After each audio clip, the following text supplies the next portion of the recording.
Hi friends, welcome to పాఠశాల. కుదిరితే పరిగెత్తు, లేకపోతే నడువు. అది చేత కాకపోతే పాకుతూ పో. అంతేకాని ఒకచోటే అలా కదలకుండా ఉండిపోకు. ఉద్యోగం రాలేదని, వ్యాపారం దెబ్బతిన్నదని, స్నేహితుడు ఒకడు మోసం చేశాడని, ప్రేమించిన వాళ్ళు వదిలి వెళ్ళిపోయారని అలా ఉండిపోతే ఎలా? దేహానికి తప్ప దాహానికి పనికిరాని ఆ సముద్రపు కెరటాలే ఎగిసెగిసి పడుతుంటే, తలుచుకుంటే నీ తలరాత ఇంతే అన్నవాళ్ళు కూడా నీ ముందు తలదించుకునేలా చేయగల సత్తా నీది.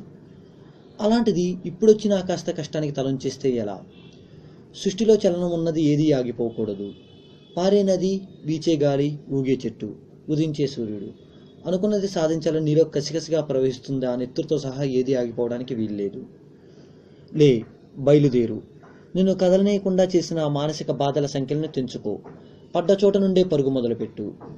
నువ్వు పండుకునే పరుపు నిన్ను చిత్రించక ముందే బద్ధకాన్ని వదిలేయి. నీ అద్దం నిన్ను ప్రశ్నించక ముందే సమాధానం వెతుక్కో.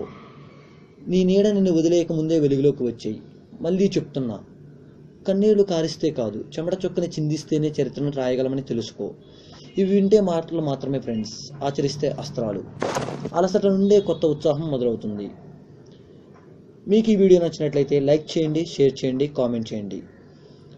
మా లేటెస్ట్ అప్డేట్స్ కోసం మా యూట్యూబ్ ఛానల్ని సబ్స్క్రైబ్ చేయండి.